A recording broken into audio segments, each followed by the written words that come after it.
이어서 우크라이나 소식입니다. 우크라이나군이 수도 키우 인근 지역을 러시아군으로부터 탈환했다고 밝혔습니다. 러시아는 전쟁이 계획대로 되고 있다는 입장인데 핵무기 사용 가능성에 대해서는 국가 존립 위기에 사용할 수 있다고 해 논란이 가시지 않고 있습니다. 단서를 달았으니 핵무기 사용 가능성을 배제하지 않은 것이거든요. 우크라이나 접경국 몰도바에 나가 있는 MBN 취재기자 연결해 보겠습니다.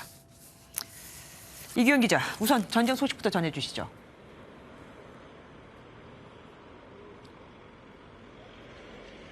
네, 우크라이나군과 러시아군은 우크라이나의 수도 키이우 인근에서 치열한 교전을 이어가고 있습니다. 우크라이나 국방부는 현지 시간 22일 공방전 끝에 키이우 인근 소도시 마카리우를 탈환했다고 밝혔습니다. 우크라이나군은 현지 지형지물을 이용해 러시아 부대를 기습하거나 보급로를 끊는 전술을 쓰는 것으로 알려졌는데 미국도 우크라이나의 반격을 언급했습니다.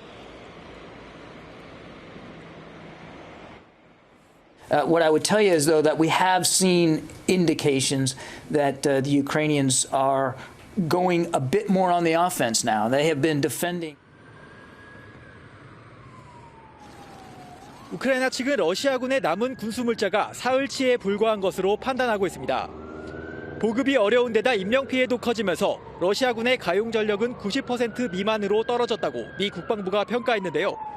통상 전력의 20%를 상실하면 부대가 전멸했다고 판단하기 때문에 상당한 손실로 볼 수 있습니다. 러시아는 우크라이나 침공 직후부터 남동부 항구 도시 마리우폴을 집중적으로 포격하고 있는데 마리우폴 점령 후 항만을 이용해 물자를 보급하려는 의도가 담긴 것으로 풀이됩니다. 한편 미국과 나토는 러시아의 우방인 벨라루스가 러시아를 지원하기 위해 참전할 가능성이 있다고 밝혔는데 그렇게 되면 전쟁은 더욱 격화할 것으로 보입니다.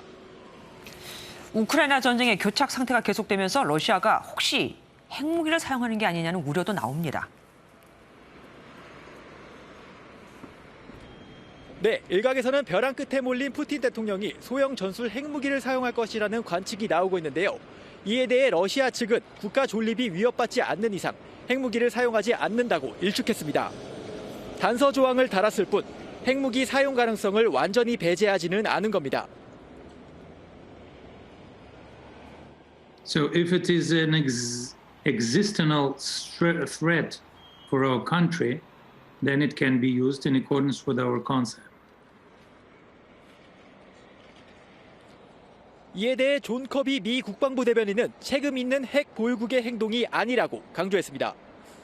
이런 가운데 바이든 미국 대통령은 현지 시간 24일 유럽 순방에 나서 러시아에 대한 추가 제재 방안을 논의합니다.